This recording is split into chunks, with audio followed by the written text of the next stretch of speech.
Olona telo no namony ainy bevoka ny iray tamin'izy ireo no niloza mpifamoivoizana niseho tamin'ny lalam-pirenena faefatra iny tamin'ny farany herinandro teo.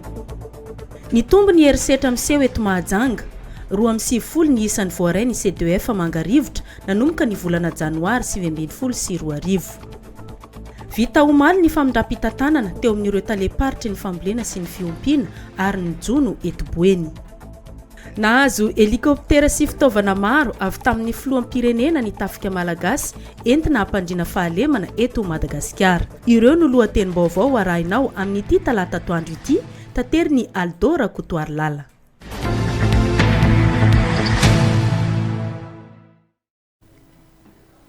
Atoandro ny talata fafito volana May taona 2024 manolotra ny araba ho antsika rehetra izay manaraka ny radio telenaka amin'ity atoandro ity. Ato anatin'ny fampalalam-bavao no iarako aminao koa manasana ampanajana mba anjoehitra amin'ny farany ny fotoana amin'izao atoandro izao. Raha toka eo misakafoanana moa dia mirary ianao zotomana ny ekipa rehetra eto amin'ny radio telenakay. Anomboantsika ny fampalalam-bavao amin'ity atoandro ity dia makasika ny loza mifamoivoizana izay niseho tamin'ny lalam-pirenena faefatra ny farany herinandro lasa teo. Raha ny fantatra dia nisy ny namony ainy nandritra izany loza mifamoivoizana izany. Tsara marina moa fa taxi brosy mampitohy ny Mahajanga tamin'ny tanàna sy Antananarivo io fiara ny arandoza io. Fanampanazavana iarahantsika amin'ny sitraka Rarinjatovo. Olona telo no maty vokatry ny lozam-pifamoivoizana niseho teny amin'ny lalam-pirenena faefatra iny ny farany herinandro teo. Olona iray kosa no naratra. Ny roa maty teo ny eo ary ny iray bevoka kosa no entina namonjy toeram-pitsaboana no tsy tanatsony ny ainy. Efa misy ireo tompon'andraikitra ny afampitandremana ireo mpamily mialoha ny dirana amin'ny sazy. Ny ohatran'izany rehetrarehetra zany miara-mahita angamba antsika eto tampon-tanànan'ny Mahajanga misy takelaka izay napetraka ny tany filaminana avy amin'ny gendarmerie pirenena zany tiantsikoresana izay manome toromarika be dia be mahakasika ny fitaterana indrindrandrindra fitaterana amin'ny RN4 RN6 izany hoe misy toromarika be dia be izay arahan'ny olona tsirairay avy. Ka eto zany angamba ny manoloana izay fanontaniana izay manararaotra ny tenanay mampita hafatra ho an'ny mpitatitra rehetrarehetra.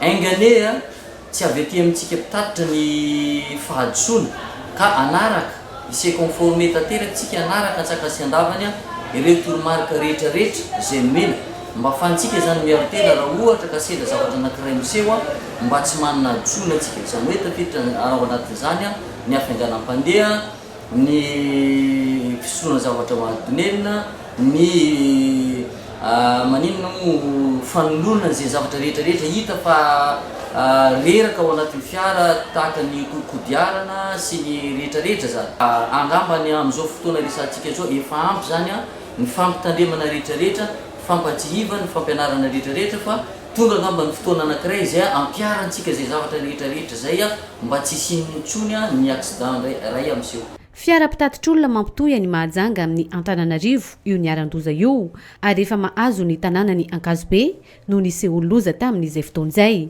Ilaina ny fitandremana eo amin'ny mpamily mba tsy hisiny ny aina fo tahaka izao.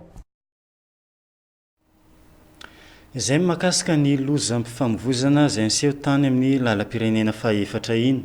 Fa lafim-baovao hafa tanteraka kosa indray nahitana fiakarana ny fiseho ny herisetra atao amin'ny ankizy nanomboka ny fiatomboany ity taona 2024 ity raha ny tatitra nataony tompon'andraikitra avy eo nivo ny CDF eny Mangarivotra. Ity ivitoerana ity moa dia isan'ny fandraisana antanana ireo ankizy niara-ny herisetra atao anatin'ny faritry Boeny. Nisy ny fanadidina nataony mpanao gazety teny Antoerana nijerena manokana mahakasika an'izay fiakaran'ny tany fanaovana herisetra eo amin'ny zaza tsy ampitoana izay. Sitraka Rarinjatovo teny Antoerana. Tafiakatra 20 ireo trangana herisetra niseho tamin'ny ankizy noraisy ny CDF teto Mahajanga nanomboka tamin'ny volana Janoary ka hatramin'ny volana Avrila taona 2024 ity raha nitatitra azo avy amin'ireo tompon'andraikitra. Ny 70 amin'izy ireo dia vehivavy, ny 20 lehilahy, raha toka ny 1 dia herisetra aranofo ary ny 40 ambiny herisetra aratsaina.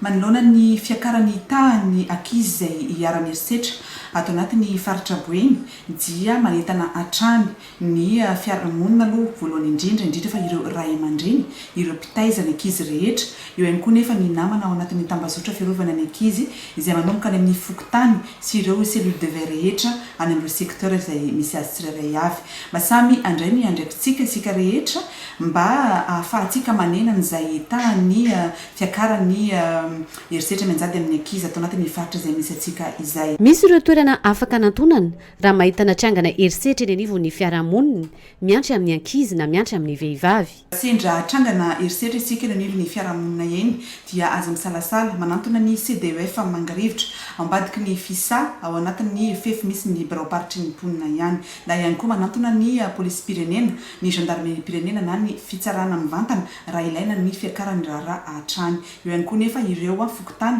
sy ny cellule de veille eny amin'ny fokotany afaka mampanantona ireo tompony andraikitra zay tokony hiandraikitra an'ireo trangana herisetra ireo. Ny CDEF na ny collectif des droits de l'enfant et de la femme mety mahajanga dia hitantsika eny Mangarivotra ao amin'ny fobe-paritry ny mponina.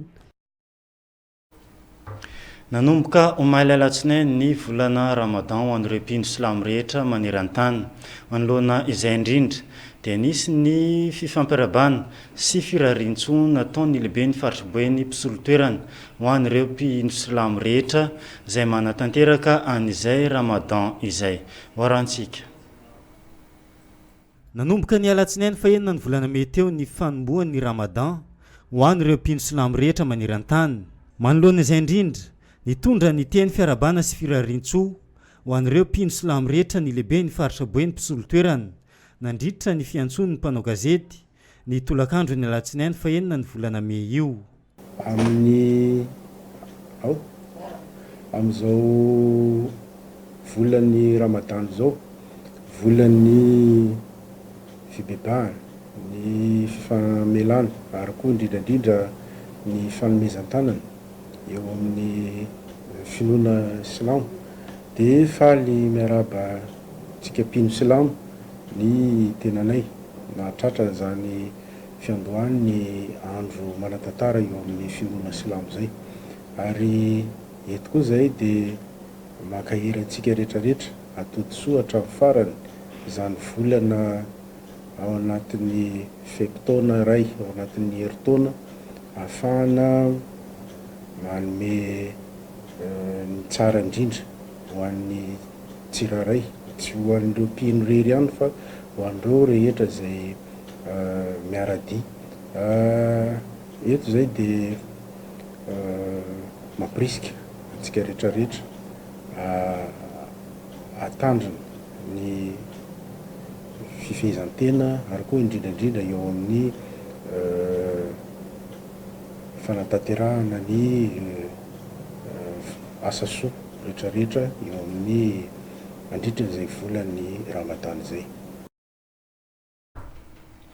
Lafomba avao avy eo an'ivo ny sampandraram-paritry ny fiompiana sy fambolena ary ny jono atao anatin'ny faritra Boeny kosa indray tontosa omaly atoandro ny famindram-pitantanana teo amin'ny talem-paritra amin'ity sampandraram-paritry ny fambolena fiompiana ary ny jono ity sy ny talem-paritra izay voatendry hitantana izany sampandraram-paritra izany teny amin'ny chambre de commerce bord de la mer ny Mahajanga no nanaovana ny lanonana rehetra ary ny toy teny amin'ny bureau fiasany ny sampandraram-paritry ny fambolena fiompiana ary ny jono eny Mahajanga be hoarantsika ny fanampanazavana iarana amin'ny sitraka rarin-jatovy. Totoza ny alatsinainy fahenina ny volana May taona 2024 maraina teo ny famindram-pitantanana teo amin'ny Andriamatora Ratsimba Erinjiva taleparitry ny fambolena ny fiompiana ary ny jono eto amin'ny faritra Boeny mpisolo toerana sy Andriamatoa Zaozandry Rene taleparitry ny fambolena ny fiompiana ary ny jono eto amin'ny faritra Boeny tompo toerana. Manana ny lahara-pahamehana ity taleparitry ity amin'ny fitantanana indray ny DREP ato anatin'ny faritra Boeny. Pahamehana araka le teneniko teo dia ny fahavitantsika tena fahavitantena ara-tsakafo amin'ny taona amin'ny juin 2020 io dia tena imasoan'ny filohan'ny republika ary hiezaka fanateraka zany atao faritra boeny zay ataontsika hoe isan'ny grenier de riz de Madagascar. Ny jono dia ho tsaraina anaraka ny norme tsika amin'ny zavatra rehetra atao.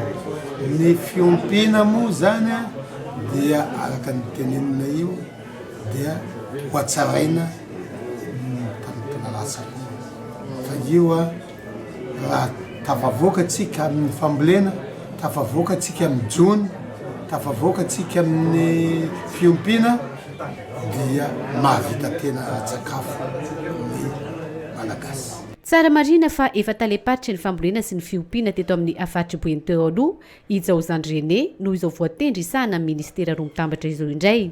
Tonga nanome voninahitra ny lanonana tamin'ny fotoana io ny mpanolotsaina manokana ny filoham-pirenena misahana ny fambolena sy ny fiompiana ary ny jono. Izay mahakasika niny fa lafim-baovao hafa tanteraka kosa indray anio no andro maneran-tany ho an'ny aretina asthme. Ho antsika eto Mahajanga manokana misy ny ivitoerana izay misy mpitsabo manampahaizana manokana mandray an-tanana ny aretina avy amin'izay taovam-pisefona izay tafiditra ao anatin'izany ny asthme. Centre médical Faly Avanja eny Ambondrona ahitana ny mpitsabo manampahaizana manokana mandray ny aretina asthme.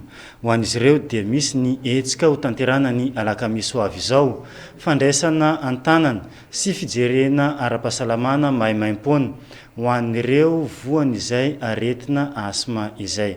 Fanampanazavana atao anatin'ity fanadihadiana ity. Ny centre médical Faly Avanja eny Ambondrona dia manao ny fitsaboana rehetra ary mandray marary isan'andro.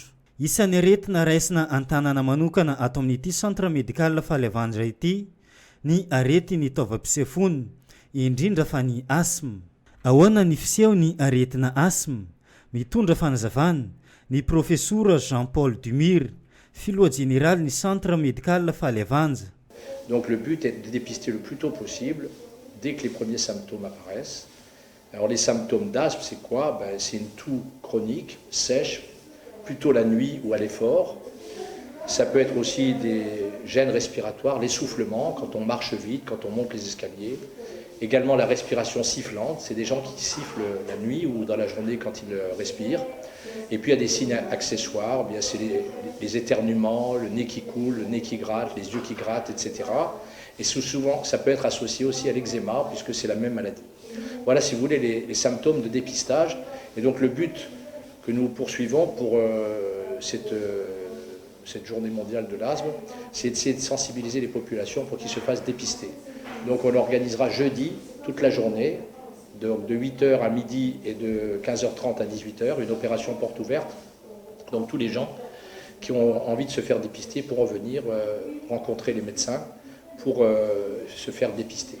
Voilà, donc ça sera gratuit pour la journée, pour faire le dépistage. Ensuite, bien sûr, il y aura sûrement des examens complémentaires à faire. L'important, c'est la sensibilisation des populations. Anio talata fa fito volana me ny andro maneran-tany ho an'ny aretina asthme.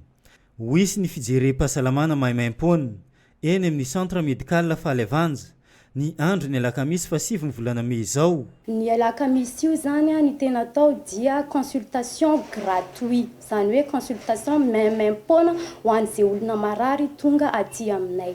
Le izy zany maraina manomboka amin'ny 7 sasany ka hatramin'ny amin'ny 12, dia ny hariva manomboka amin'ny 3 sasany ka hatramin'ny amin'ny 4. Le fanafody zany amin'ny fotoana io zany le olona mividy satria maro zany olona tonga eo dia mety alamina eo foana arakaraka an'le olona tonga zany le izy, fa amin'io zany ny fanafody sy ny examen, zany hoe ny zavatra atao ankoatra ny consultation efaina, fa ny consultation ihany zany no gratuit. Ho an'le olona sahirana zany le fanafody maimaim-poana, raha ohatra ka fanafody momba ny asthme na momba ny kohaka, momba ny tratra zany na momba ny allergie dia ankamaroany misy ato aminay, fa raha ohatra ka tsy manana zany zahay dia alefanay mividy any amin'ny pharmacie le olona marary. Ankoatra ny fijerena manokana ny aretina asthme, manana fitaovana maro samihafa ihany koa ny centre médical Faly Avanja afana manao fijere-pahasalamana. Raha tsy laza antsika ny radiographie numérique, ny échographie, ny électrocardiographie, ny spirometre, ny testa allergologika hitane sy ny maro hafa. Ny fitaovana misy ato aminay ato zao a, ny fitaovana jerena ohatra misy radiographie ato aminay ato, misy échographie dia misy électrocardiogramme zany hoe fomba hitarafana ny fo. Dia afaka manao analyse koa zay ato, analyse sanguin, dia afaka manao test allergique zay mampiavaka anay amin'ny hafa, test allergique sy afaka midépister koa zahay momba ny asthme. Zay ato mandray aretina rehetrarehetra. Zany hoe na marary loha na marary médecine générale zany. Fa ny tena manavanana anay dia ny aretina asthme, ny aretina kohaka tsy mety afaka, ny aretina allergie. Zay zany tena manavanana anay fa kosa zay mandray aretina rehetrarehetra. Amin'ny lalana ho any amin'ny campus ny université-ny Ambondrona no ahitana ny centre médical Fahalevanja, mialoha ny atongavana eo amin'ny Arembus Alexia, mandray ny marary rehetra ny centre ary misokatra isan'andro ihany koa. Izay ny amin'ny alakamisy zao zany ho isy ny fijerim-pahasalamana maimaim-pona eny amin'ny centre médical Fahalevanja, lalana ho any amin'ny campus ny université ny Ambondrona. Mialohany an'izantsika ny fampalalam-baovao amin'ny ity atoandro ity dia misy ny filazana voaray eto am-pelatananay.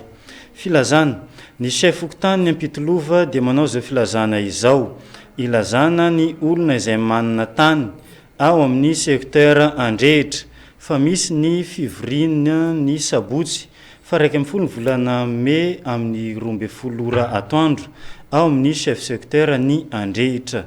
Misaotra tompoko. Filazana manaraka: coupe omby vondraka, coupe omby vosotra. Ny député Samson Kleber larana fahatelo dia manolotra ho antsika tanora sy mpitia lalao baolina kitra rehetra eto Mahajanga manerana ny fokontany 4 fa ho isy ny coupe omby vosotra lehibe izay atao eto Mahajanga. Raha maniry ny andrainjara ianao dia tongava mamonjy ny fivoriana izay atao ao amin'ny maison de jeunes Bardin Pasque androany talata manomboka amin'ny 4 ora sasany tsy diso. Tsy misy ny fandraisana anjara fa Baudouin député Samson Kleber numéro 3 anome fafampo ho antsika tanora jiaby. Hoarantsika ihany koa ny filazana izay voaray ao ambadika ao. Na dia ho levona aza ny tenako sy ny nofoko dia vaty lampoko mandrakizay Andriamanitra. Fisaorana lehibe no atolotray vady manjanaka sy ny zafiny, ny fianakaviana ny Valainy sy ny Raitapony ary ny fianakaviana iray manontolo noho ny fanotronanareo anay sy ny fanampianareo anay tamin'ny fahalasany dada malalanay Rakotony Rina Jean Christian na babany Bolo lady dada kely Boucher ao bazary tsara rano na Bolo mpanao hiragasy tao amin'ny tarika zazana vely. Atsy voavalinay tokoa ny soa izay nataonareo fa Andriamanitra manakare-pahasoavana ne amaly fitianareo tsirairay avy. Isaorana manokana ao anatin'izay député Nicolas, député VV, ny zotra mpitanterana ligne 3, ny mpitsoka mozika tarika Sperotime Makasavy, avao Noskely, Andriamatoa Laisoa, ny mpiray-vodirindrina ao Tsararano ambony, Asikina, ny fokotany Tsararano ambany sy ny Tsararano ambony rehetra. Eo ihany koa ny mpiara-miasa avy ao laboratoire sy ny boucher rehetra eto Mahajanga. Kombola ilanatsiny ho an'ireo izay tsy tratrantso noho ny hafenondrano be loatra hoy ny fianakaviana. Izay makasika an'iny fa hoaverina eo ihany ny filazana izay voaray tamin'ny teny io ity fa lafim-baovao avy eo anivo ny EDSP na ny école de droit et sciences politiques eny amin'ny université ny Mahajanga kosa indray. Natao maly ariva teny amin'ny campus Ambondrona tao amin'ny école de droit et sciences politiques ny fampifantarana ny famoana ny vokam-pikarohana an-gazety, boky na revue andiany voalohany avy eo anivon'ity sampampianarana ity.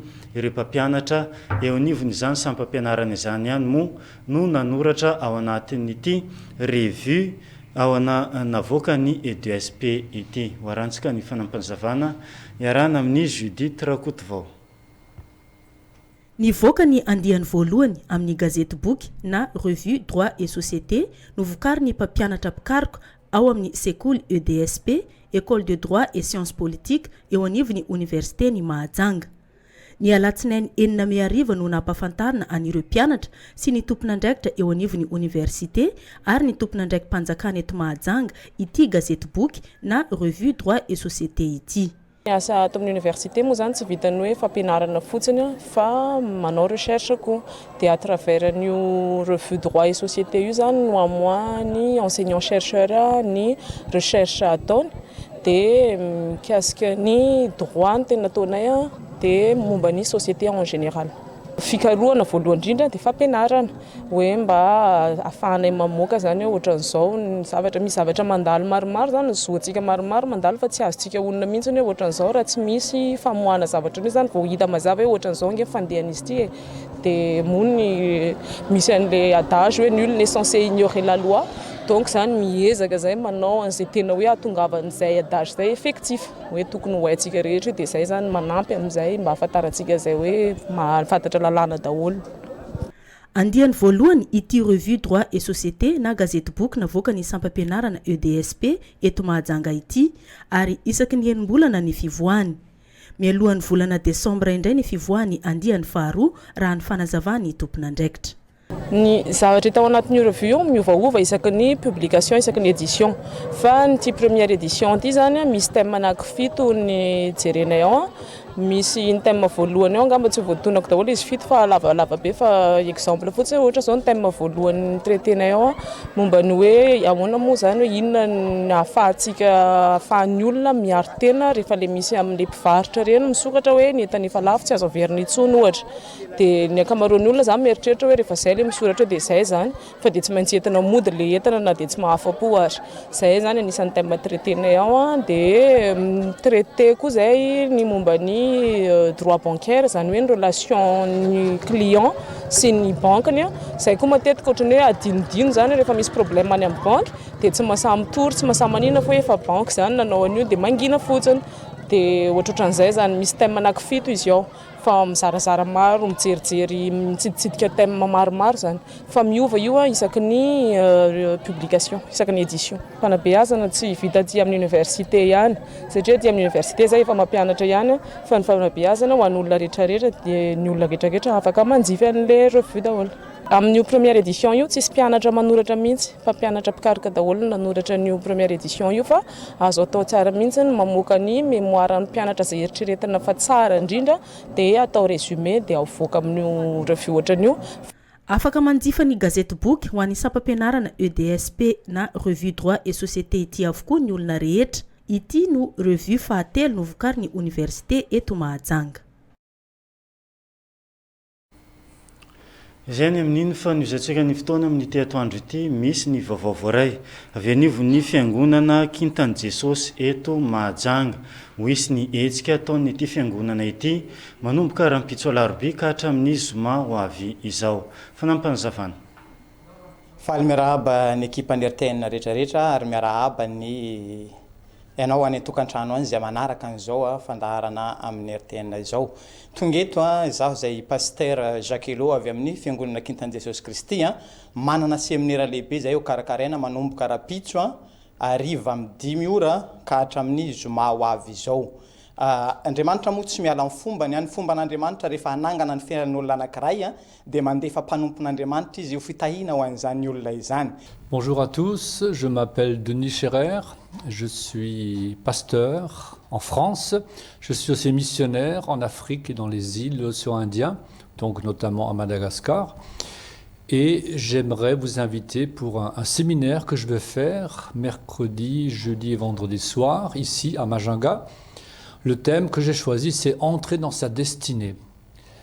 Dieu nous montre que nous avons une destinée, il nous a créés pour un but, il ne nous a pas créés pour tourner en rond, rester à la maison et s'ennuyer. Donc, avec Dieu, vous pourrez connaître votre destinée. Donc, le séminaire, il est pour les chrétiens, mais aussi pour les non-chrétiens, donc pour tout le monde. Pour les chrétiens, on pourrait aller un peu plus loin, parler de ce qui est le ministère, notamment le ministère prophétique et apostolique, qui ne sont pas très bien connus. Il y a beaucoup de gens qui se disent prophètes, mais qui ne le sont pas, qui sont des faux, qui sont des escrocs même. Donc je précise que notre séminaire est gratuit. On ne cherche pas aucun intérêt financier, on cherche à aider la population. Donc le but, c'est que vous puissiez découvrir ce pourquoi vous avez été créé. Hein. Et quand vous avez trouvé le but de votre vie, vous êtes heureux. La vie devient une aventure merveilleuse. Moi-même, je vis cette aventure depuis 43 ans maintenant. Dieu m'a donné un ministère d'enseignant, un ministère apostolique, ma femme un ministère d'évangéliste avec guérison. Donc vous avez tous un ministère au sens large. To minister signifie servir. Donc Dieu veut vous utiliser pour que vous puissiez le servir. Et vendredi matin, ma femme va faire une réunion pour les femmes spécialement. On a vu que les foyers ici à Madagascar sont vraiment... Il y a beaucoup de détresse, hein, beaucoup de femmes seules, abandonnées, beaucoup d'enfants abandonnés. Nous sommes mariés depuis 41 ans, donc on a une certaine expérience quand même du couple. Et ma femme qui est à côté, qui n'est pas malgache, mais qui ressemble à une malgache, elle fera un séminaire spécial, enfin une matinée spéciale vendredi pour les femmes. Toutes les femmes sont invitées. Voilà, donc je me présente, je m'appelle Lisette Scherer. Donc c'est mon époux qui est passé en premier.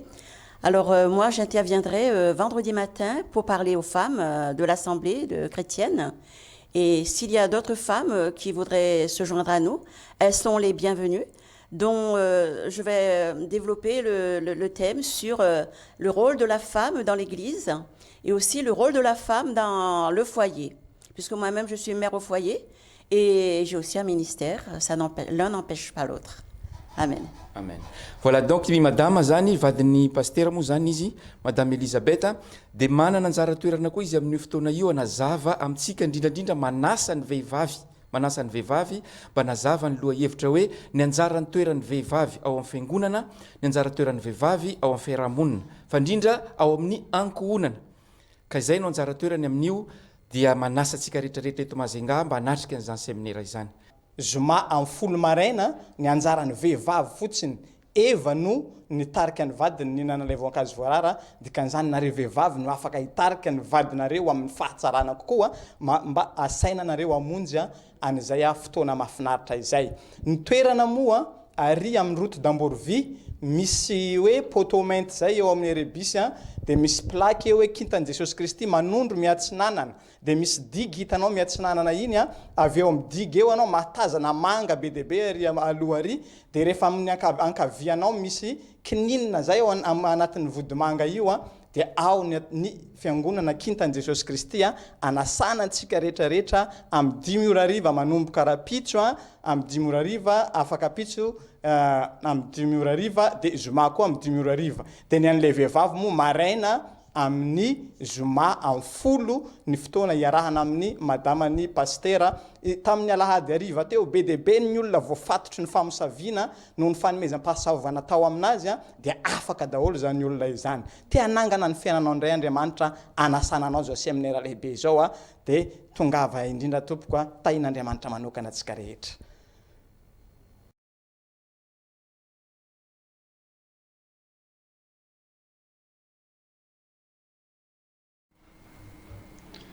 Izay ny amin'iny fa nozantsika ny fotoana amin'ity atoandro ity dia misy ny vahiny raisina eto amin'ny fampalalam-baovao ny radio telenakay eto indrindra isitraka atonkavanana bakoly atonkavy efa misy numéro 6 any amin'ny tavany miarabanareo tonga soa eto amin'ny RTN fantatra moa fa ianareo isan'ny mpanoana ny candidat laharana fahaenina afakandro Christian hoisy ny fandaram-potoana atao anatin'izao fampelezan-kevitra izao mena ny sitraka avy hatrany angamba ny fandraisam-pitenenana voalohany. Ya, misaotra anao namana mpanao gazety ary ihany koa miaraba antsika avoakany Majunga Ray Manontolo izay mpanaraka tsy tapaka nyty onjam-peo sy hainao manjery RTN ity. Tonga eto tokoa zahay Menada izay mpanaradia ny Andriamatoa Afakandro Christian laharana fahaenina candidat ho député eto amin'ny tapitanana Majunga Renivohitra. Raha tonga eto zahay dia hampafantatra antsika avoakany Majunga Ray Manontolo fa i Andriamatoa Afakandro Christian dia lehilahy mahintsy, lehilahy marina ary vonona ny hijoro hitondra ny etetam-bahoaka. Raha tamin'ny sehatra ny fanaovana asa soa sy asa sosialy nafantarantsika azy hatramin'izay eto ihany koa izy dia hijoro ho anisan'izany mpamolavola lalàna izany satria ny vatatenany dia olona nandalina manokana zany lalàna izany ary manam-pahaizana ihany koa amin'ny resaka fitantanana ka eto zay dia misarika ny saintsika vahoaka Majunga manontolo aza mety ambara vandy aza mety fitapitain'olo amin'ny zavatra tsy maharitra na amin'ny zavatra mandalo fotsiny fa jerevo inona ny zava-bitandreo olona zay hilaza ny programa nasany amintsika inona ny efa nataony ary inona ny koa ny mbola ataony ka hiafakandro kristian tompoko dia tianay manambara mazava tsara matoa-tany ny antefany safidinay sy nitodianay zavatra ny tsapaina tanana no nataony zavatra hita fa hitondra fanovana sy fanampina ny vahoaka tena sahirana ka candidat numéro 6 afakandro kristian mendrika amin'ny toerana zany hoe solom-bavambahoaka izany ya izay ny fampifantarana fohifohy no entiny sitraka bakoly ahoana ny fandaharam-potoana rehetra amin'izao fampilazan-kevitra izao misaotra nan'le fitenenana miarabantsika izay manatrika n'izao fotoanam-baovao izao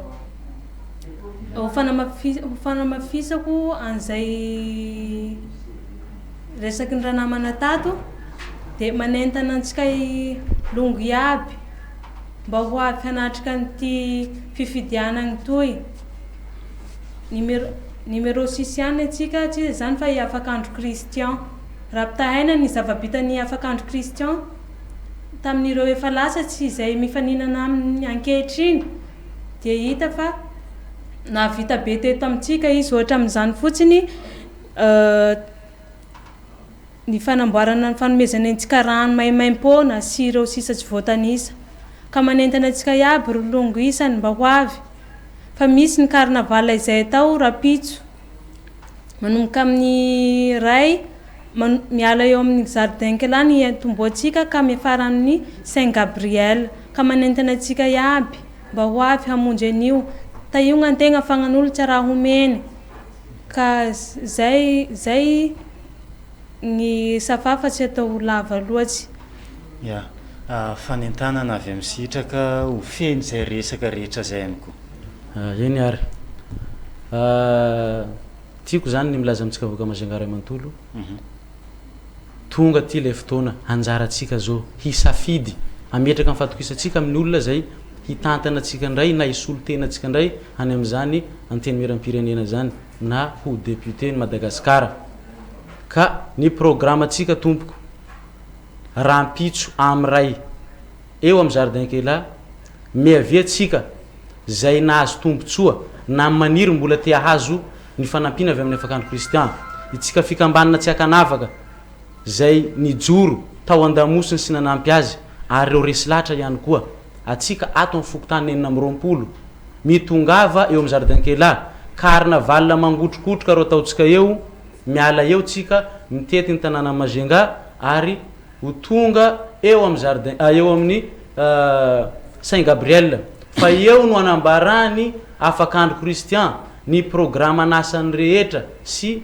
izay anjara briky hoentiny amintsika vahoaka Majunga manontolo koa manentana averiko indray mandeha ho antsika rehetra vahoaka Majunga mitongava hamonjy ny carnaval afakandro kristian hanjara raha ty tongava iaby atsika ya dia ankasitrana ianareo mianada sitraka bakoly mitondra an'izay fampifantarana ny candidat laharana fahenina afakandro kristian ty ihany koa ny fanentanana amin'ny programme rehetra rampitso atao anatin'ny fampilazan-kevitra mankasitraka dia misaotra anareo ny vahiny teto amin'ny radio telenakay izay ny amin'iny fanozantsika ny fotoana dia omenanao ireo vaovao misongadina an-gazety voaray teto amin'ny radio telenakay tamin'ity andro ny talata ity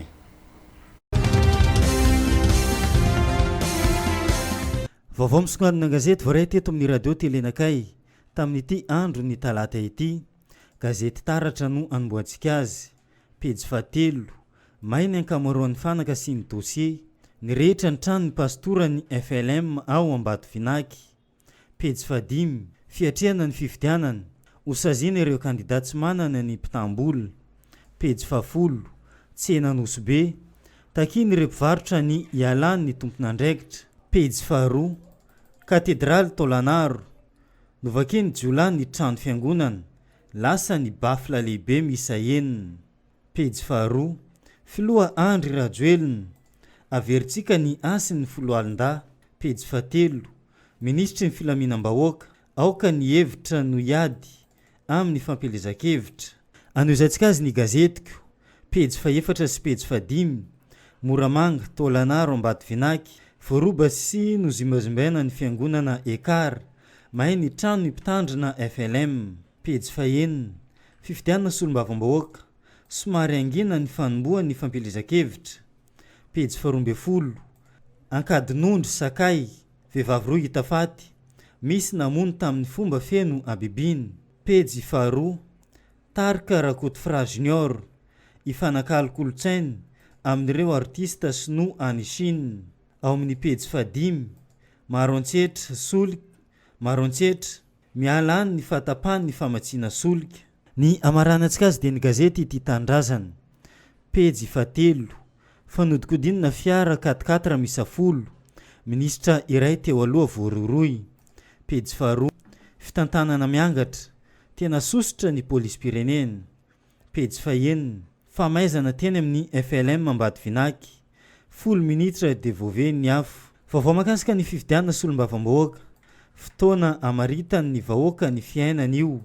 Tatery ny gazety ny fanadihadiana izay nataony. Mpiasam-panjakana manao propagandy mandolamany 5 tapitrisa ariary. Tatery ny gazety ao amin'ny pejy faharoa.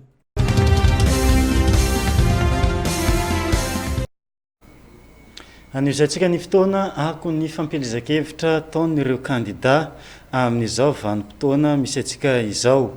Hotaterina amintsika ny kandida larana faefatra Andriamatoa Asy izay mitarika ny fikambanana TGBM.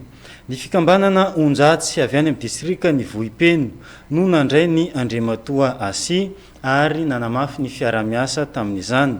Nanampy an'ny Asy ihany koa ny fikambanana Mendrika avy ao amin'ny Fokontany ny Amborovy. Amin'ny alarobia ho avy izao ny fanokafana ny fampelezan-kevitra ho an'ny kandida larana faefatra Asy ho isy ny Diabe miainga eo amin'ny sekoly Saint Gabriel manomboka amin'ny 2 ora tolakandro iarahany amin'ireo fikambanana maro samihafa eto an-tampon-tanàna ny Mahajanga. Fanampanazavana iarahantsika amin'ny Anise Rasimandimby. Fikambanana mbola marefo sahirana eo amin'ny fitaovana ampiasaina rehefa amin'ny raharaha sosialy. Ny fikambanam-behivavy Mendrika tsara rivotra Est Fokontany ny Amborovy nanatona n'ilay lehilahy kalaza amin'ny fanaovana asa soa eto Mahajanga izy ireo. Andriamatoa Asy izany raikitra avy hatrany ny fiarah-miasa teo amin'ny rotonta tonga teto amin'ny Fokontany ny Amborovy tsara rivotra Est. Andriamatoa Asy nitondra ny zavatra ilainy izany fikambanana izany. Manoloanan'izay dia diboka faliana ary resy lahatra vonona ny anampy isa ireo fikambanana izay efa miara-miasa amin'ny Asy ny fikambanam-behivavy Mendrika tsara rivotra Est eto amin'ny Fokontany ny Amborovy. Betsaka ny Asy nanome fitaovananay vilany koveta sio engany Andriamanitra mba nampy anazy mandrakizay. Zay aloha dia mbola misaotra ny président Asy noho ny andraisany anay satria ary zay mikambana miaraka aminazy foana na oviana na oviana. Tena misaotra betsaka amin'ny président Asy zay fa tena nafinaritra anay ny fitaovana nomeny anay ary tianay ary ampiasainay izy ary zay vonina noana ny Asy hatramin'ny farany. Ilainay amin'le ohatra hoe fety, fahoriana, fifaliana. Zay dia tsy miala eo anilany zany zay na oviana satria dia nameny fanampiana zay fikambanana Mendrika ty Amborovy. Mahafinaritra be aloha Asy. Namafisiny Andriamatoa Asy tamin'ireto fikambanam-behivavy Mendrika ireto fa sakaizany fikambanana tokoa izy. Ireny rehetra izay nahazo fanomezana ireny dia efa miara-miasa sy miaradia amin'ity lehilahy fantadaza amin'ny fanaovana asa soa eto an-tampon-tanàna ny Mahajanga ity. Nanome tokony tenany fa tsy anadino an'ireo fikambanana rehetra ireo. Faly zahay satria moa zay raha zavatra nilazaiko tamin'ny fivoriam-bena itareo zaho baban'ny fikambanam-behivavy eto Mahajanga. Ny fikambanam-behivavy rehetra eto Mahajanga ataoko angamba fa zaho no voalohany ny karakaran'izy ireo rehetrarehetra ireo ary nampiboaka ny fikambanana rehetrarehetra izay tsy hita teto amin'ny faritra Mahajanga teto amintsika teto. ka io moa fiara-miasa tsy misy manana ny ampy fa tsara zay mifanampy, tsara zay mifankatia satria zay ny zavatra tian'Andriamanitra. Andriamatoa Asi ilay kalaza amin'ny fanaovana asa soa eto Mahajanga, kandida ho solombavam-bahoaka ny Madagasikara eto amin'ity distrikany Mahajanga voalohany ity. Izy no mitondra ny laharana 4 ao anatin'ny bulletin tokana. Nandray azy indray ny fikambana ny foko avy ao amin'ny commune ny Onjatsy, distrikany Vohipendo, teto Antany Malando nanaovana ny fionana. Tiako manao raha tsara, raha madio, raha marina. Indrindrandrindra manareo foko zay misy anareo ampanjaka anay io, matahotra mitaka anareo zahay tsy ho afakasa. Ka raisinareo mpitiavana izy io fa foin'ny président izy io. Angatatsika ny fikambana mba iroborobo fa vonina zao hanampy anareo. Indrindrandrindra manareo zany fa nanapa-kevitra iara-iasa aminakay zay ka de misoragna anareo zay de misaotra betsaka tompo. Nisy ny fanolorana fitaovana ho an'ny fikambanana avy ao amin'ny commune ny Onjatsy, distrikany Vohipendo. Ireto mpikambana ireto moa de efa nanao vava mihitsy fa resy lahatra amin'izao asa soa ataony Asi izao.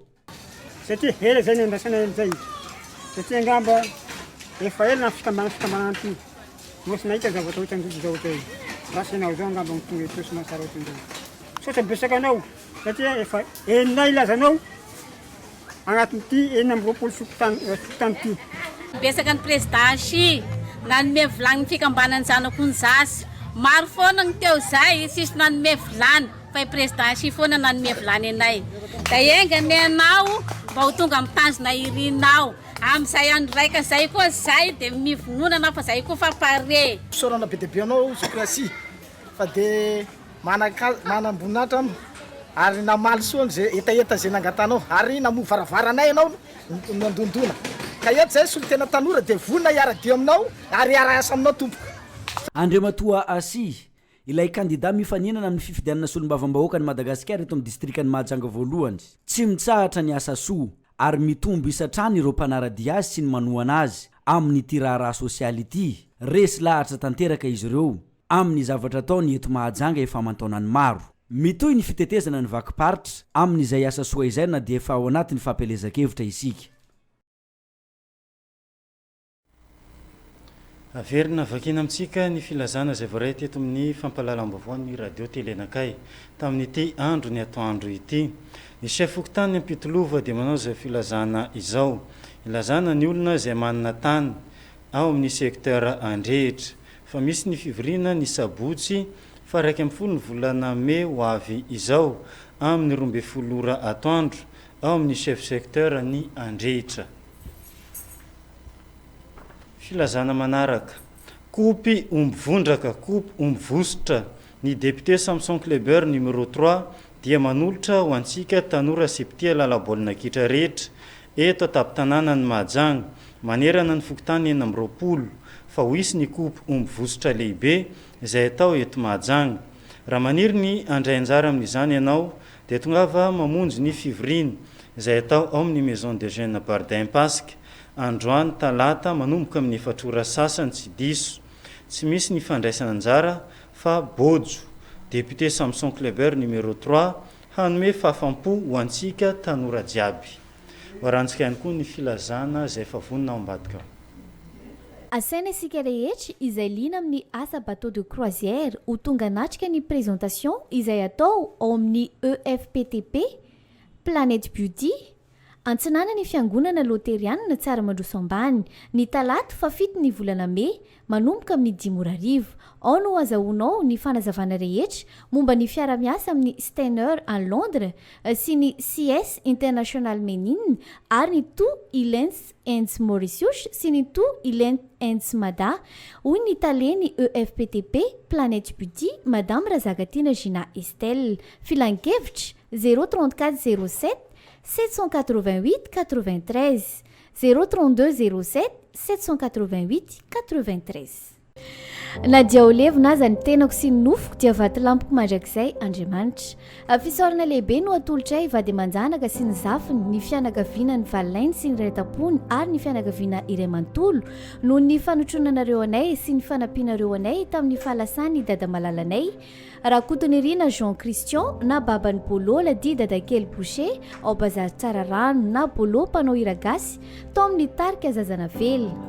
Tsy voavalinay tokoa ny soa izay nataonareo fa Andriamanitra manakare-pahasoavana ane amaly fitianareo tsirairay avy. Isaorana manokana ao anatin'izay député Nicolas, député VV, ny zotra mpitanterana ligne 3, ny mpitsoka mozika tarika Speroutim Makasavy, avao Noskely, Andriamatoa Laisoa, ny mpiray-vodirindrina ao Tsararano ambony, Asikina, ny fokotany Tsararano ambany sy ny Tsararano ambony rehetra. Eo ihany koa ny mpiara-miasa avy ao laboratoire sy ny boucher rehetra eto Mahajanga. Kombola elanatsiny ho an'ireo izay tsy tratrantso noho ny hafenondrano be loatra hoy ny fianakaviana.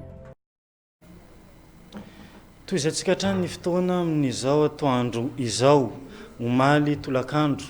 Misy ihany koa ny hetsika nataon'ny kandida Larana Fasivy Arnaud Razafindraibe amin'ity fampielezan-kevitra fifidianana sy solombavam-bahoaka atao anatin'ny distrika ny Mahajanga voalohany. Nisy ny diabe ny arahany kandida sy ireo mpiaradia amin'ny rehetra namakivaky ny tanànan'ny Mahajanga izany diabe izany. Hoarantsika ny fanampanazavana makasika an'izay iarana amin'ny Willy Ranomenjanary.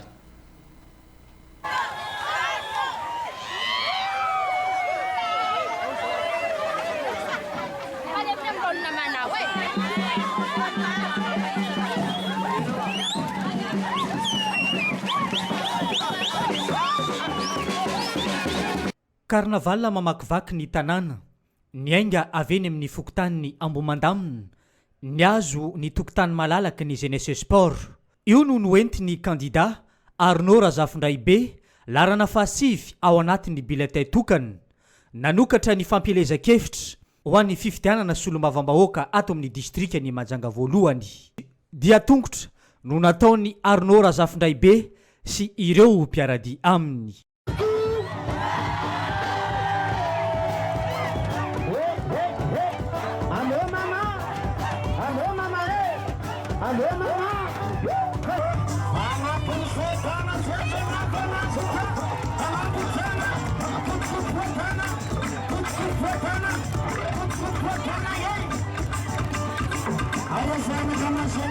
Raha ny nambarany Arnaud Razafindraibe tsy ny fananganana ny fotodrafitrasa no tena votoatin'ny asa ny solombavam-bahoaka fa tombony ny ananana ity kandida ity sy mpanohana azy Andriamatoa Orlando Robmanana no afahana manatanteraka ny fotodrafitrasa eto an-tampon-tanàna ny Mahajanga.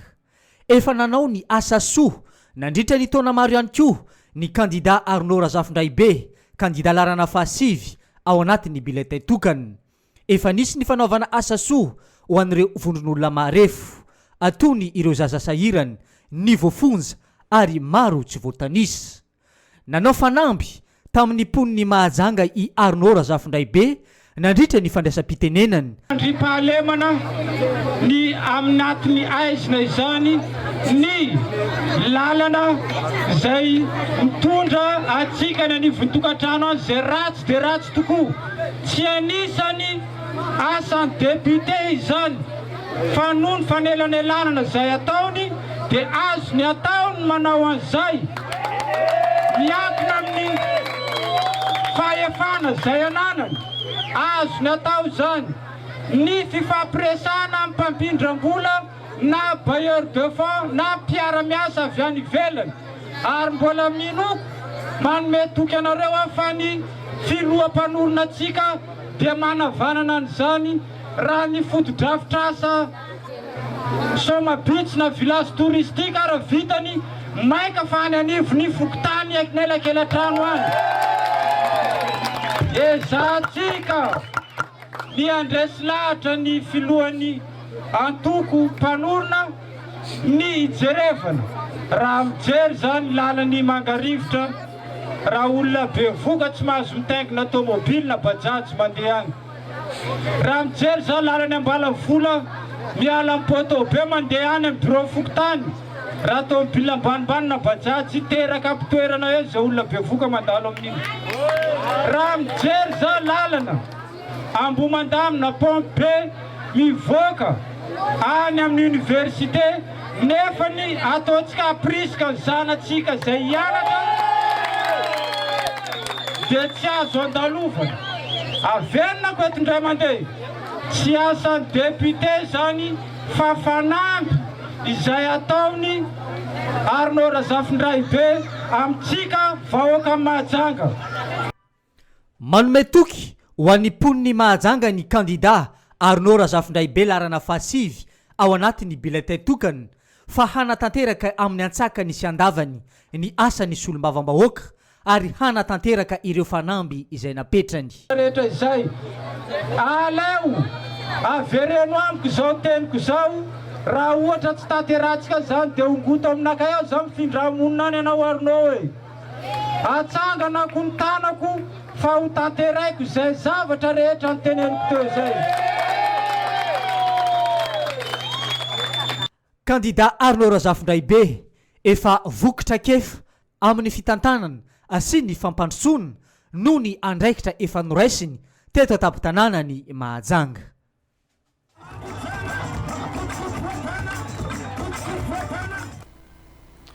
Lafomba vamakasika ny fanabeazana sy fampianarana kosa indray omaly tolakandro noho ny sokafana tamin'ny fomba ofisialy ny salon des livres andiany voalohany ho antsika eto an-tampon-tanànany Mahajanga. Nisy ny fampiratiana maro samihafa ireo boky tia ihany koa ny fivarotana azy ireo teny amin'ny jardin Ralaimongo Mahajanga be. Hoarantsika ny fanampanazavana. Aritra 3 andro ny salon régional du livre et de la culture andiany voalohany zay tentarana eto an-tampon-tanànany Mahajanga. Ny carnaval lehibe niainga teny amin'ny jardin Kela ary ny farana teo amin'ny jardin Ralaimongo no nanokafana ny hetsika rehetra teo amin'ny jardin Ralaimongo no nisy ny fampisehoana maro isan-karazany ary trano eva nanaovana varotra fampiratiana ireo boky maro isan-karazany navoaka ny trano mpamokarana samihafa no tantara ny mpanoratra teo ihany koa ny tantara ny boky sy ny soratra teto Madagasikara. Aoka ho fantatra fa ny soratra malagasy vita voalohany dia natao tamin'ny teny Tsimiety tamin'ny taona 1700 madika tamin'ny teny Tsimiety ny evangelista ndrisy nisy boky anankiray sisa tavela tao amiko fa nisy nangalatra tao le izy tamin'ny 320 no voadika ny baiboly voafaritra tamin'ny fantikany io ny fomba fanoratra ny teny malagasy ofisialy fa ny mahavariana zao dia nahare ny kabary nataon'ny faribolana teo aho dia tsy hita velively ny teny malagasy ofisialy rehefa aingiona sy ravahana ny fiteny avy amin'ny faritra isan-karazany variana teo tsy hita velively fomba fiteny teo iaho matsaneny teny hoe misaotra tompoko zavatra tsy hita velively no rendra matompanyoratra tamin'ireny vanim-potoana ireny tamin'ny valonjato ny forona ny gazety teny soa ny sakaiza tanora ny gazety Marivolanitra TPFLM akadiny tisy teo ny tranomboky ny librairie katolika nitatra ny ambaindainy tamin'ny 730 ny forona ny librairie mixte zay io no librairie tonga teny frantsay hoe non professionnel voalohany reo izy reo eo alohantsika ireo inokibaka iny madama io librairie mixte io no nisy librairie voalohany indrindra zay tsy niakina tamin'ny fivavahana atsika malagasy. Nanomboka ny alatsinainy fahenina ny volana May ity hetsika ity ary tsy farany ratsy ny alarobia fa 9 ny volana May 2024. Izay ny amin'iny fa niozatsika ny fotoana trano nisy ny fijoroana vavolombelona nataon'ireo mpanohana ny candidat laharana fahavalo Asimokely na zafady na Aimé Tony Youssouf. Ity candidat ity isany ilatsaka amin'ny fifidianana solombavam-bahoaka eto an-tampon-tanànany Mahajanga. Fandraisam-peo natao teto amin'ny radio telenakay ho an'ireo mpanohana azy no arantsika izao. Voalohanteninay moa dia tonga eto ahy telo mianaka fa anolotra any madame Vola miaraka amin'ny Asimkely ho député Majunga voalohany ary vonona mampilaza eto ahy amin'ny zanaky masianaka manontolo fa io ny député sika atolotrinay eto amoandry androany misokatra zao ny fanokafana ny fidianana député mampilaza amintsika zanaky masianaka manontolo hifidy any numéro 8 Simkely zany miaraka amin'ny madame Vola zany nolazainay eto amin'ny télé radio eto Mahajanga ka manomboka androany zany de io zany ho fidisika mandritra ny fotoana manaraka de ambola hoavy amintsika anagny ampilazan'io amin'ny propagande fa voalohany fanokafana no ataonay eto izy eo de mbola hoavy amintsika isafokotana agny zany fa zanaka masianaka moa miparitaka eran'ny Mahajanga ty de mbola hoavy amintsika siraikiraiky agnaby indreo ampilaza ny filasahany fidina eto Mahajanga numéro 8 fidio ny numéro 8 fa eo ny asika zany ambara aminareo zanaky masianaka manontolo monina eto Mahajanga ka sy olava resaky moay ka izay no atolotry anareo zanaky masianaka eto Mahajanga amoandry androany eto za sahay ignosafo mezake zany efa vitan'ny présidente ao aby sy azo ampiagna atao safo matetitetiky ka noho zany avy eto ahay zanaky masianaky agnotrigny zanasika sy zanak'olo raiky fa isaka masianaky fa ilasaky député izy io ka magnetagna anareo zanaky masianaky sakanavaky eto Majunga rô io zanasika ilasaky député magnetagna isika aby isika fa elany ambenagna anazy ambato be voky io fa be voky eky izy zao tamin'ny farany izao izy vateraky da miaraka amin'ny Asimkely zasy isika zao miaraky Vola ao zanasika magnetagna anareo ifidin'io numéro 8 io amy zanaky masianaky sotra anareo tompoko izay mahakasika an'iny fa nahazo fitaovana vaovao hoentina ampandry fahalemana eto Madagasikara natolotry ny filohan'ny Repoblika Malagasy Andry Rajoelina ny tafika Malagasy efa nisy ny fanolorany fitaovana io ho an'ny tany amin'ny faritra Iosy ary niatrika zany tian'ny toerana ny filohan'ny Repoblika sy ny ministra misana ny filaminana eto Madagasikara hoarantsika ny fanampanazavana nahazo angidimby antsona hoe écureuil B2 ny RGSPS Alpha eny anivo ny tafika Malagasy miaraka amin'ny akanjo fiarobala asiny maso lavitra mahita amin'ny alina ary tonga eto Madagasikara ihany koa ny fiaramanidina lehibe afahana mitondra entana hatramin'ny 5 tonnes asy mitondra marary ary afahana mitondra sakafo ho an'ny tafika Malagasy raha ninambara ny ministry ny filaminam-bahoaka dia efa tonga amin'ny tanjona isika amin'izao fotoana izao tonga amin'ny tanjontsika zao fanomboana amin'izany fametrahana fitaovana fametrahana miaramila hampandry fahalemana ny tany ka dia eto ny zone rurale prioritaire de sécurité zone Alpha izay zone farany indrindra apetraka amin'le dispositif permanent de sécurité renouvelé filazana azy amin'ny teny frantsay izay anatin'ny paikady vaovao hiatretsika andreo olondratsy hiatretsika andreo dalo hiatretsika andreo tsy matatody rehetra izay mambotry ny firenena malagasy ny fifehezana ny fandripalemana no tanjona ho an'ny rehetra raha ny voalaza ny filohan'ny Repoblika ny Madagasikara Andry Nirina Rajoelina ary efa mampiasa ny fitaovana ampiasainy ireo firenena mandroso ny Madagasikara amin'izao fotoana izao amin'ny fampandrina ny fahalemana satria raha tamin'ny fotoanany tetezamita dia hélicoptera kelikely alouette reny no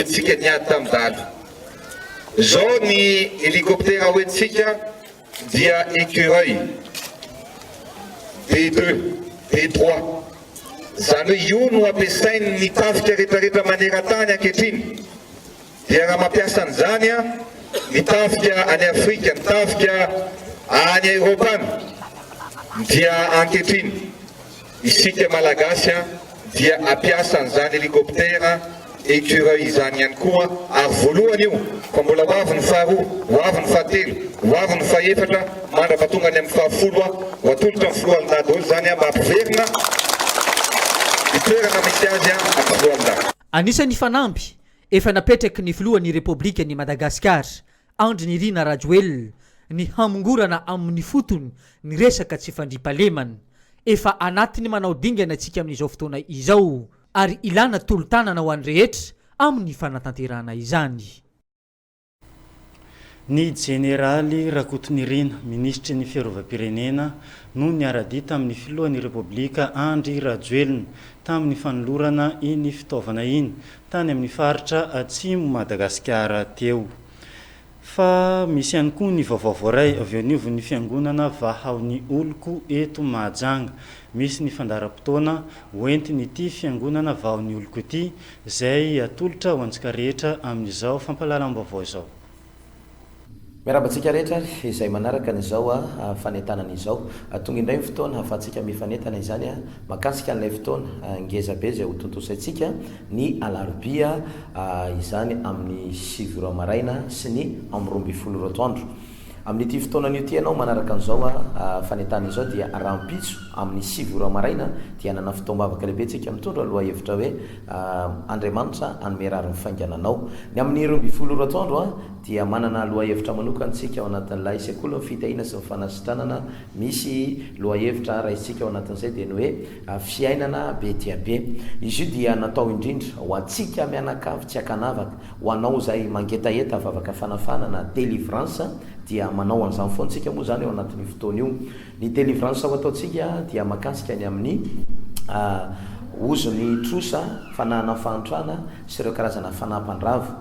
Misy fomba maro zany zay ahafahan'ny devoly mamotika fiainan'ny olona ka izay indrindra no idirantsika ao anatin'ity délivrance matanjaka dia matanjaka ity. Hatreto aloha maro ny olona no tahin'Andriamanitra ambinin'Andriamanitra, maro ny olona no ahafahan'Andriamanitra ao anatin'ny fatorana ary tsy vitan'izay ihany fa maro ihany koa ny olona no manana antoka zany hoe azo ny antoka tsara ny amin'ny lalana tokony izorany, lalana tokony aliany makany amin'ny fiainana mandrakizay satria mandalo ihany koa zavatra eto ambony tany na izay na tsy izay marina fa miresakitsika makasika ny amin'ny fitahin'Andriamanitra, fahasoavan'Andriamanitra, fanambinan'Andriamanitra, fanasitranana, miresaka fiainana tsara tsika be dia be ao anatin'ity atao hoe fiainana be dia be ity fa tafiditra ao anatin'izay ihany koa ny amin'ny atao hoe fiainana mandrakizay. Ka io fotoana io dia natokana ho antsika rehetrarehetra indrindra ho anao efa mivavaka ihany manompo an'Andriamanitra ihany fa enonao hoe misy fantotra ny demoniana fatorany devoly ny fiainanao dia hoy hoe tonga ity ny fotoana tsara indrindra ho anao ahafahanao tonga ao anatin'izay mety tsy mandeha mifandraranao korotana ny tokantranonao ao anatin'ny aretina tsy ahitam-panafody ianao zany hoe efa nikiky ny vola makarenanao ary fahity mihitsy arenao ngamba noho ny amin'ilay aretina ary misy karazana aretina ohatran'izany hainy mihitsy hoe mandray vola ndray ianao dia tonga dia miditra izy dia lany ny volanao ohatran'ny mijanona kely izy tonga ndray vola mitsofoka ndray izy misy karazana aretina tonga dia mahafantatra anao fotsiny hoe manam-bola ndray ianao ka izay dia asana devoly dia izay zany ny antony ity fotoana alarobia izay tontosaintsika ity anampitehana sy andravana ireo karazana fanaratsy izay mikika anao tsy mahita rary mihitsy ianao amin'ny fiainam-pitiavana voilikilika anao eny anivon'ny fiarahamony eo anivon'ny tokantrano eny amin'ny fianakaviana eny tena tsisy mirarahanao ny olona ianao mba mieritreritra hoe za ty efa sahirana mafy mahazo tokony mba hiantra ny olona fa mifanohatra amin'izay zava-mitranga fa ianao efa ao anatin'ny ady satrotra vao mainka misy manitsaka sy manindry indray zay ianao fa maninona ary tadidio tsara fa misy asana devoly ao ambadika ndraindraitra ireny zay moa zany ny antony tony fanentanana to marina fa ao anatina manitra vitsy nefa ninoky sy antenaiko fa raha ndray fanapakevitra tsara ianao ao amin'ny fahitanao nizao fanentanana izao dia hoy hoe anisoanao Andriamanitra ao ambadika an'izay fotoana izay ka nitoerana tsy miova eny amin'ny trano fivavahana fa ho ny oloko exa ofimata pasika mahajanga be ao ambaditry ny orinasa komama eo amin'ny écran eo ny laran'ny telefôna dia afaka mandray ianao dia afaka miantso mifandray mivantana amin'ny pasteur Rijasosy eto amin'ny fanentanana moa zany amin'ny tian'io ty ina ihany koa ny tiako tsindriny eto amin'ity minitra vitsy farany ity teny hoe ho anao zay tratran'ireny karazana nofinofo ratsy na hoe tratran'ny fanamanambady miara-matory amin'ny olona na mahita olona maty foana manofo milalao maloto na ihany koa hoe enjeha amin'ny biby lava omby lava tandroka be omby mbola tsy fahitanao teto Madagasikara nefa manenjika anao anaty nofy dia tadidio tsara fa misy karazana endrika fanaraty zay manenjika anao hatrany a tsy mampahazo ainanao ka dia hoy aho hoe tongavo fa izy vavaka ho ataontsika ao anatin'izay ny asa botsy a fotoana angezabe ihany ko mitondra aloha hevitra hoe domination spirituelle izy ity dia karazana fifehezana fahefana ifehezana ny zavatra rehetra misy fahefana ho raisinao avy amin'andriamanitra anjakanao ary tonga ny fahavalonao a hopotika sorava ao anatin'izay a rehetra izay ka hoy ah tsara be ho anao ny fahatongavanao be da be zao no mijoro vavolombelona ao anatin'ireny mitsidra lehilahy sy vehivavy samy tena hoe tena gagy ianao hoe zany ve le aretina mahazo antony lehilahy antony eo amin'ny efatra eo zao hoe fa sitran'andriamanitra tamin'ny fomba mahagaga tsy takatry ny saina ho anao ihany koa fotoananao zao a toronao indray mba mandray zava-tsy avy amin'andriamanitra ho anao zay efa mangetaheta fandraisena ho anao zay miandro valim-bavaka dia hoy aho hoe tongavo fa isy taridalana mazava ho ampianarina anao avy amin'ny baiboly a hitahin'andriamanitra amin'ny fiainanao ampilamina amin'ny fiaina tokantranonao ampilamina amin'ny fiainam-pitiavanao ampilamina ny hoavinao rehetrarehetra ao anatin'izay ka dia hoy aho hoe mifampilazary azadiny amin'ity fotoana alarobia amin'ny sivy maraina sy ny amin'ny roambifolo atoandro a ny amin'ny roambifolo atoandro dia mitondra aloha hevitra hoe fiainana be da be ao anatin'ny sekoly ny fitahina sy ny fanasitranana ny asa botsy fahefana mifehy zavatra rehetra na domination spirituelle zava-dehibe io ka dia samy fampilaza sy mifampitoana zay angamana aloha ny masaka azonarosy tamin'ity an'io ty a mametraka ny velo mandram-piona ho amintsika rehetra samy io tahin'andriamanitra veloma tompoko filazana ny chefko tany ampitolova dia manao zao filazana izao hiantsona tsika rehetra zay manana tany ao amin'ny secteur andrehitra fa misy ny fivorina ny sabotsy fa raiky amin'ny folo ny volana meo avy izao amin'ny 12 ratoandro ao amin'ny chef secteur ny andrehitra misaotra tompoko coupe omby vondraka komby omby vosotra ny député Samson Kleber numéro 3 dia manolotra ho antsika tanora sy mpitia baolina kitra rehetra eto Mahajanga manerana ny fokotany ny enam-roapolo fa misy ny coupe omby vosotra lehibe izay atao eto Mahajanga raha maniry ny andray anjara amin'izany ianao dia tongava mamonjy ny fivoriny izay atao ao amin'ny maison de jeunes Bardin Pasika androany talata manomboka amin'ny 4 ora sasany tsy diso tsy misy ny fandraisana anjara fa bojo député Samson Kleber numéro 3 hanome fahafampo ho antsika tanora jiaby izay ny amin'ny filazana eny fa misy ihany koa ny filazana any ambadika hoarantsika asaina isika rehetra izay liana amin'ny asa bateau de croisière ho tonga natrika ny présentation izay atao ao amin'ny EFPTP Planète Beauty antsinana ny fiangonana loterianina tsara mandroso ambany ny talato fa 7 ny volana Mey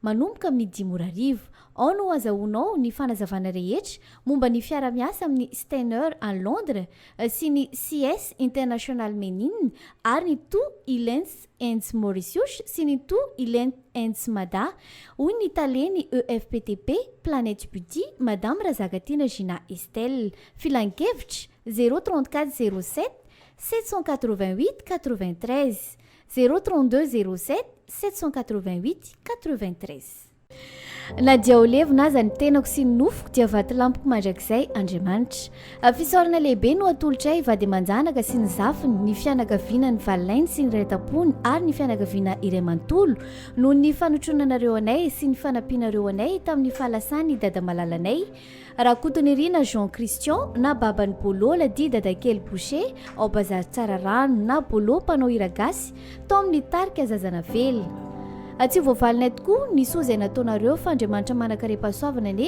amaly fitianareo tsirairay avy isaorana manokana ao anatin'izay député Nicolas député VV ny zotra mpitanterana ligne 3 ny mpitsoka mozika tarika Sper Rotim Makasavy Avaonoskely Andriamatoa Laisoa ny prévodirindrina ao Tsararano ambony Asikina ny fokotany Tsararano ambany sy ny Tsararano ambony rehetra eo ihany koa ny mpiara-miasa avy ao laboratoire sy ny boucher rehetra eto Mahajanga koa mbola ilana tsiny ho an'ireo izay tsy tratrantso noho ny hafenondrano be loatra hoy ny fianakaviana asaina isika rehetra izay liana amin'ny asa bateau de croisière ho tonga natrika ny présentation izay atao ao amin'ny EFPTP Planète Beauty Antsinana ny fiangonana loterianina tsara mandroso ambany ny talato fa 7 ny volana May manomboka amin'ny 10 ora arivo. Ao no azahoanao ny fanazavana rehetra momba ny fiara-miasa amin'ny Steiner à Londres sy ny CS International Menine ary ny To Ilens and Mauritius sy ny To Ilens and Mada hoy ny taleny EFPTP Planète Beauty Madame Razagatina Gina Estelle. Filan-kevitra 034 07 788 93 032 07 788 93.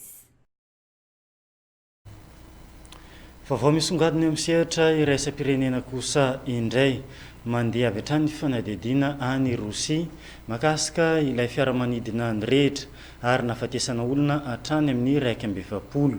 Ankoatr'izay dia hoarantsika ihany koa ny lafim-baovao avy an'ivo ny fianakaviam-be ny mpanjaka anglisy izay nazahoana zaza vaovao indray satria dia teraka ny vadin'ny printsy Harry omaly alatsinainy. Hoarantsika ny fanampanizavana.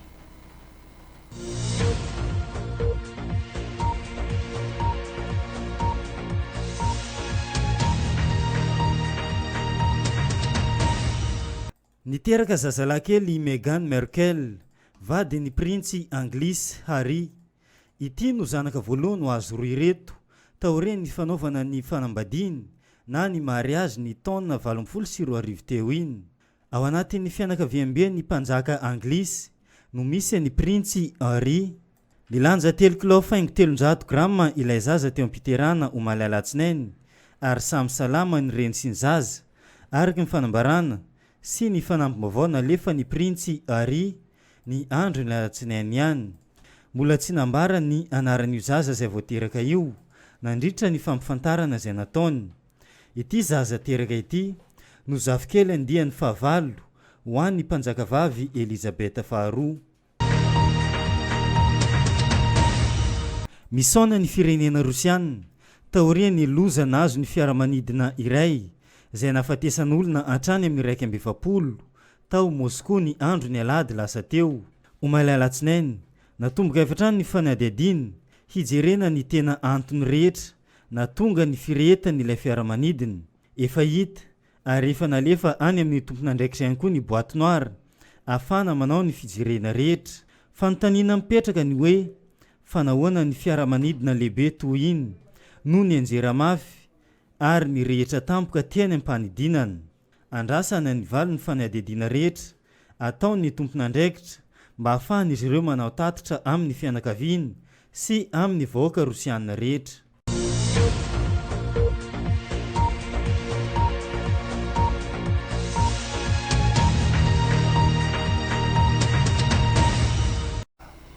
Tapitra ny fotoana ny fampahalalam-baovaontsika teto amin'ny radio telenakay tamin'ity andro ny talata fa 7 volana May 2020 ity. Angatrana sy saorana antsika rehetra nanaraka ny hatramin'ny farany mametraka ny veloma amin'ny manaraka indray. Veloma tompoko. Cours CPE nanolotra ho anao teo